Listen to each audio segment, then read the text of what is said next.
Hi, my name is Dana Arnett, co-host of Wicked Marketing, along with my partner, Carlos Cepene. You can find more information about us and our business on LinkedIn, or if you have any questions, email us at info@wickedbionic.com. Subscribe to Wicked Marketing on Apple Podcasts and write an awesome review for us. We're also on iHeartRadio, Spotify, and Google Play. Thanks for listening. Hi, I'm Dana. And I'm Carlos. And we are so happy that you're here listening to us today. We have had a great conversation about a documentary on Netflix called The Social Dilemma. And I want to admit that I have not seen it yet, but Carlos and I have had some great conversations as he's educating me. So we want to talk about that today.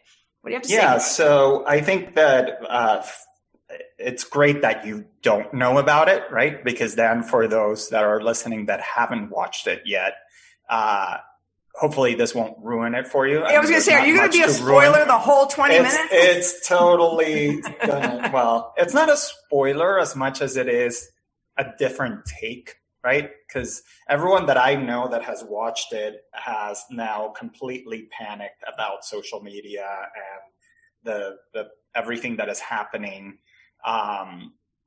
So the entire Social Dilemma is about the transition basically that we've gone through with social media.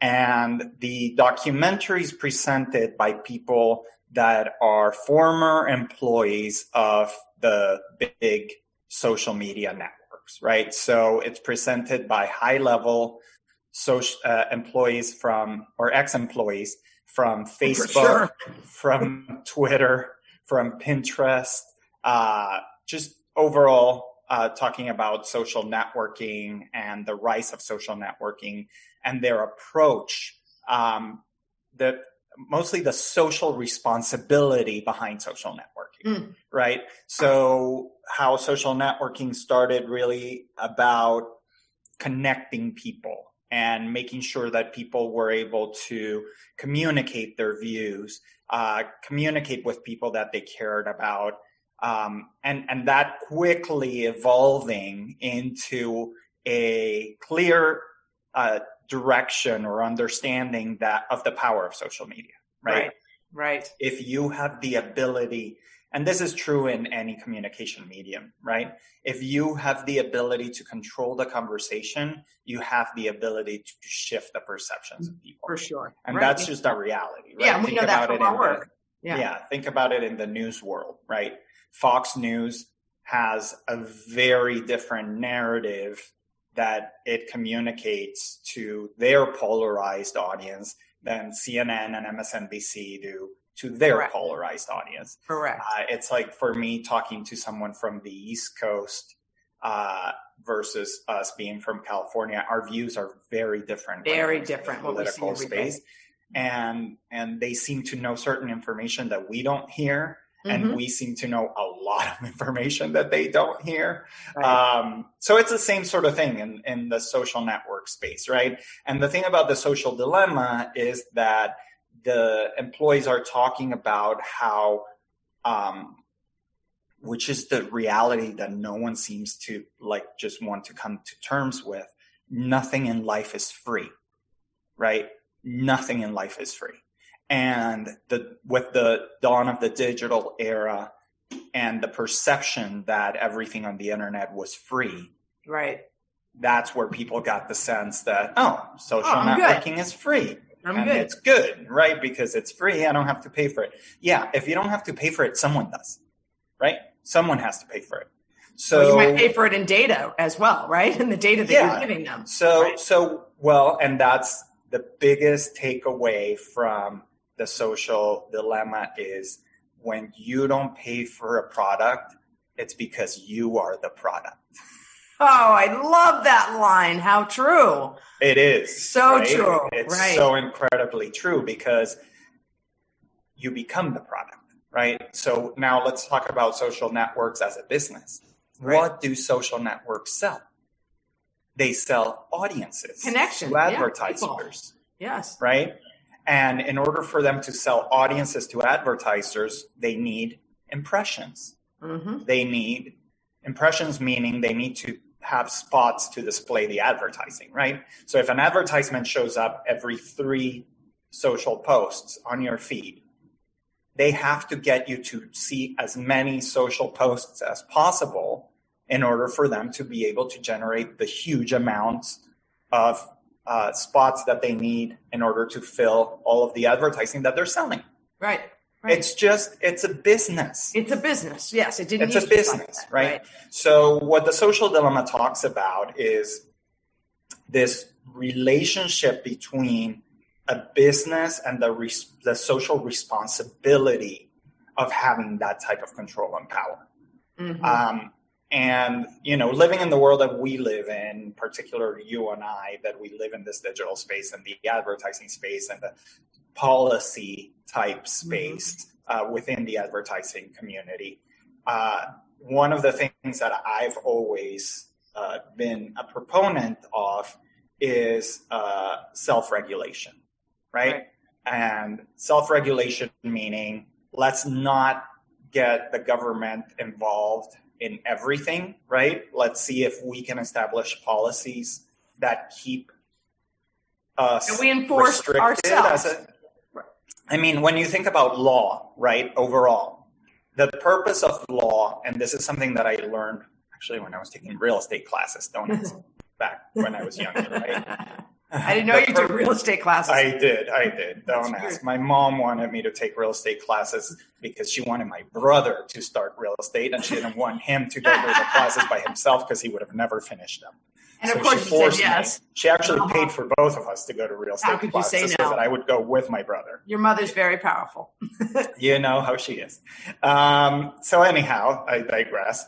One of the things that I learned, which I think has always stayed with me, is that the reason why laws exist is because it's not so much the restriction on the community, right? It is laws can only exist and stand as long as the community respects laws, right?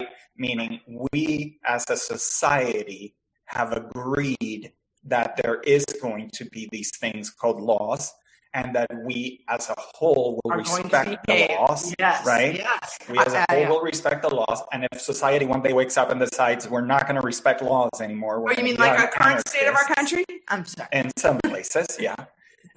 That's real anarchy, right? And that's the vacuum of law. Right. So that doesn't necessarily mean government needs to be involved. That means regulation, right? As a society, we picked to self-regulate, and we pick to use government through the courts to self-regulate.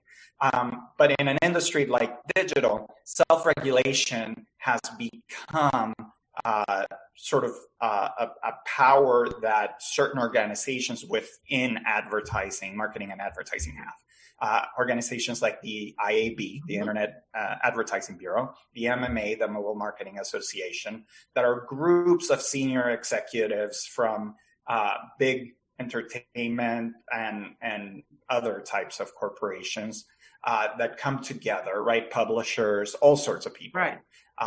Come together and say, okay, here we're going to set the rules. These are the rules of advertising. This is how this is going to be done. And that worked fairly well.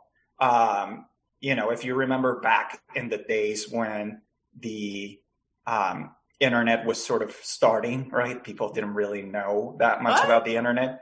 If you remember when advertising started to get involved in it, you would go to a webpage and you would get like 300 pop-ups. And you're like, what? Oh, the pop-ups. Oh, the pop-ups. AOL. The pop-ups. Yeah, pop-ups everywhere. You're like, you had to dig through and click, and close everything in order my eyes hurt just thinking about seeing Yeah. Right? Just to read like one little paragraph of a news story, right? So annoying. So then the IAB came in and the MMA, and they regulated that. And they said how many ads you could have on a page. You could only have 4 ads on a page. Mm-hmm. So there were like regulations to make sure that advertisers weren't abusing, because at the time they were abusing the attention of people, right? So it's abusive. So what happened was, okay, all of that was regulated, but then social media comes around. And social media is a completely different medium, right? And it's sort of its own regulations. And they don't accept the IAB's rules. They make their own rules, right? And when you're a powerhouse, when you become a powerhouse like Facebook is, or Twitter's not that big of a powerhouse, but Facebook, through their absorption and purchase of Instagram and WhatsApp, they sort of control the narrative in certain ways around that. So you take on that responsibility, right? If you're not going to listen to the IAB, you're not going to listen to the MMA, that are sort of independent mindsets of different people and different senior level positions, right? It's sort of like a communist type. No, it's not like a communist, it's like a democracy. Well, it is actually a democracy, but where you're ruled by people that have knowledge from the industry. It's sort of like the old Senate in Greece, right? Yes. It was the senators were people that were educated, highly educated, and they made the decisions for the people. Like, it's not completely unbiased, but it's not unbiased. It's absolutely like the Supreme Court. It's absolutely biased, but the bias was has, in that case, for example, has always been a balanced bias, right? We need to make money. We need to create as many opportunities to make money as possible, but we don't want to, by doing that, endanger people not wanting to take going too far, right? And people not wanting to take adoption or not going on the internet anymore, right? So when Facebook comes around and they become this huge thing and they're not respecting any of those things, they take on that responsibility, right? So what the social dilemma talks about is at the beginning of all this, internally at Facebook and Instagram when it was absorbed, the conversations were very much about taking on that responsibility, being aware of it, crafting things in a way that were responsible for society. And that over time shifted, right? As the company became more and more profitable, as the company went public, as shareholders started having some influence. That's right. And as competition started happening, which is one of the big conversations that's happening right now, right? Like Facebook has literally bought out or shut down or copied everything that every competitor has done that could in any way threaten them. And the social dilemma talks about this in the way that their concept started shifting from social responsibility to competitive elimination, right? Like, let's eliminate any competitor that we have. Right. To now, where they're at now, which is the competition's coming from within. So they have to make sure that they control, and they say it in the social dilemma, Facebook's strategy right now is very much focused in not allowing Instagram to take over Facebook, because Facebook still needs to be sort of like the mainstay of the parent of everything, right? That they're not doing. Isn't that an interesting concept that they're afraid of themselves? They're afraid of themselves. What they create. I mean, it's kind of futuristic if you think about it. I created the robot. Now the robot's going to take over. What do I do? You know? To me, it's like an evolution of insanity. Yeah, feels like it. Right? You're like, first you're like social and community based, and then you start getting fearful about everybody else, and now you're scared about yourself. I know. It's kind of crazy. Yeah. You're crazy, right? And then you're stealing from others and creating real. Yeah, you're stealing from everybody else's innovation, and there's no one there to stop you. Talk about a fear-based shift for them, you know? Yeah. So what it transitions to is, okay, we have to make more and more and more money. We're going to forget about all the regulation type stuff and society and all of that kind of stuff. And we're going to focus on creating algorithms that show people whatever they want to see, as long as they stay. Or, which is even worse, we make them come back, right? So it goes into these scenarios, right, where it's this guy, right? So you're following the life of this guy. And the guy is sitting there with his friends having lunch at school, and he's on his phone, and his friends are all on their phone. And you see the algorithm talking, right? And the algorithm is represented by these three guys in a room. Yeah, I get it. And they're going like, okay, we're good. He's staying on this for 10 seconds. We know now that he's into these dog pictures. Let's throw in another dog. Okay, another dog. Okay, we made him see 3 more posts. Great. And now throw in an advertisement, right? So it's like, it's showing you, right, like a visual of what the algorithm is like. I love that because people don't understand algorithms. So that's awesome. Yeah, so it gives you that representation, but then it starts turning evil, right? Because it's like, okay, wait, he got off his phone. Why isn't he on his phone? Why isn't he getting more posts? What do we do? We have to do something, right? It's been 3 minutes and he hasn't checked his phone. Talk about to make him check his phone. So then it's like, oh, his ex-girlfriend posted something a week ago about him and her, or a memory, right, from a year ago. Let's shoot him a message letting him know that she posted that. So then the guy gets the message and okay, we got him to open the phone.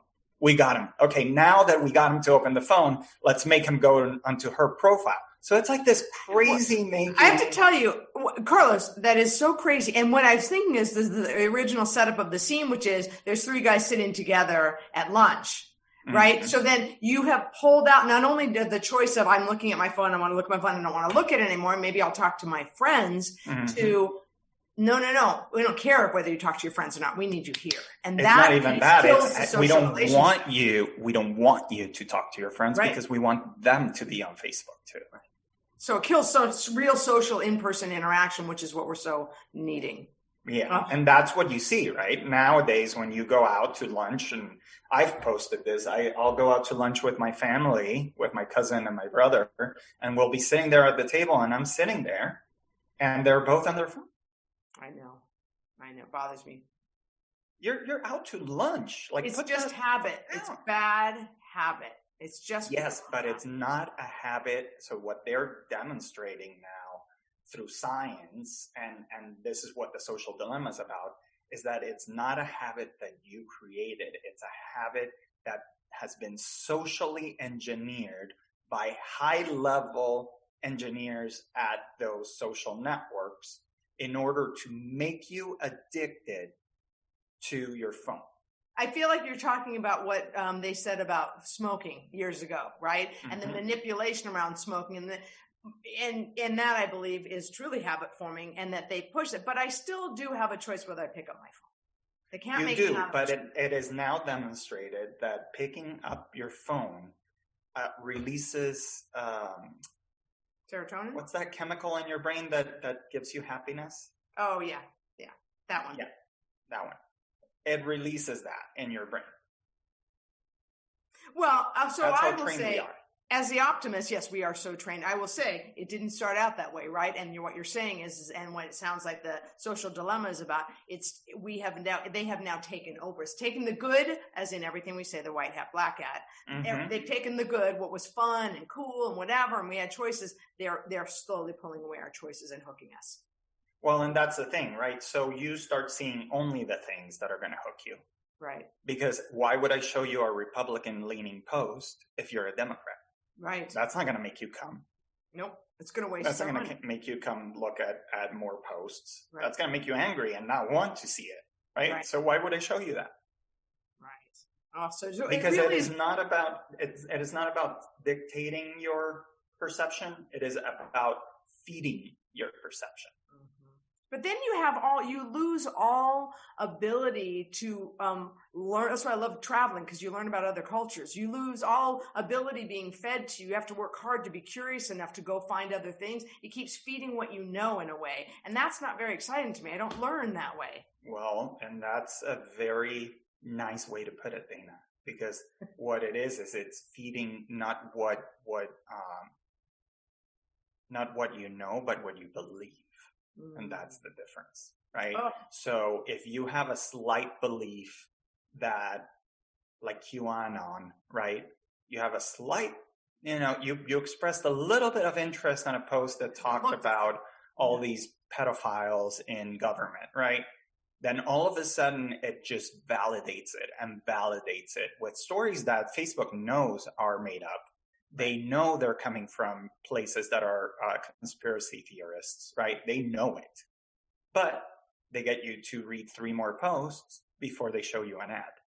Well, and I will say one thing, that it seems like it's a little bit more dangerous. And I know when we stop and read that they track that as well. It's almost more dangerous to like anything that you might be curious about, but you don't want to be infiltrated or fed to you, to even like a post. You don't even want to like something like you're saying that could, because then it triggers, oh, they think I'm interested, even like it. Well, I'll tell you, I purposely, which in some cases I can see what's wrong with it, right?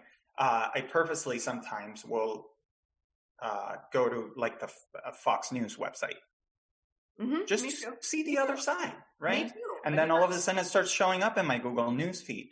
Yeah. And then all of a sudden, if I open one of those, then I start seeing comments that are more Republican leaning.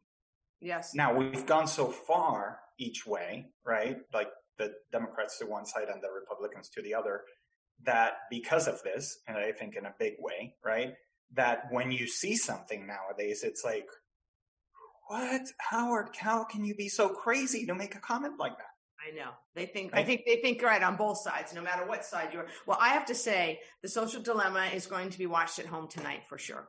Oh, you have to watch it. Well, totally. So what matters to us, I guess, and this is the part where I ended at with The Social Dilemma, is that at the end of the day, we benefit from it, right? As media placement, as an agency, as a media placement agency, as a marketing agency. Yes. Now, they don't give us that data, but they do use that data to place our ads strategically in the way that we say. So and the funny thing is that they restrict us, right? Nowadays, like they took away the ability to target people by race after the 2016 election, right? Because the Trump campaign was targeting people that were African American with messaging that was designed to trigger African Americans, right? Terrible. Yeah. I mean, I'm sure the Democrats were doing stuff like that. Oh no, we're not either side. It is behavior in general, and whether the behavior in general. But they still track it. Yeah. And there's still ways to figure it out, because as we know, as an agency, they just don't give it to the consumer. Yes. They just don't give it to. They act like, oh, we took away this ability for agencies. Fat chance. It's all an act. Oh my gosh. So, and I will say, as we wrap this, it is really important for us as an agency. We talk about it all the time, to really keep getting ahead. Okay, so what's our workaround, or what's our way to get involved and still deliver what we need to deliver for our clients? And to that point, there's another side, right? Which is, we as an agency, like what we pride ourselves in is that we take on clients that are providing services to people that improve their lives in some way, right? And so in our case, we need to market, we have campaigns to market to people that have not finished their high school diploma so that they can finish it for free. So we need to know, okay, we can target people in the African American community that have not finished their high school diploma. We can target Hispanics that have not, because it's usually people that are not wealthy that drop out of these schools, right? And that's not saying Hispanics and African Americans aren't wealthy, but it's the range level of people. Range. But I mean, being realistic about where society is at, the level of opportunity is much lower within minority audiences, and I think that's a known fact, right? So it's a matter of, we need that ability.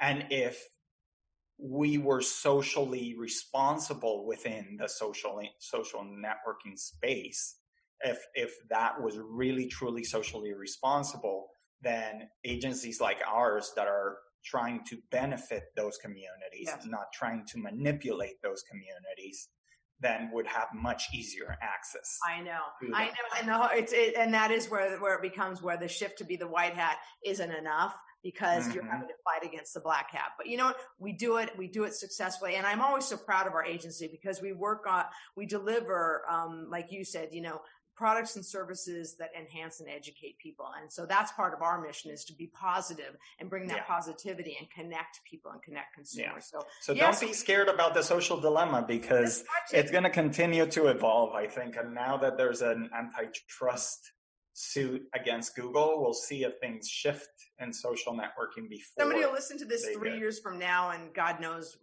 Google where we will be at. Where we will be. Well, listen, everybody, thank you so much. I hope you enjoyed our discussion. I am going home myself tonight to watch for sure, and we'll give a plug for Netflix to take a listen to The Social Dilemma. Thank you for listening today. Don't forget to subscribe to and share Wicked Marketing on Apple Podcasts, and write an awesome review for us.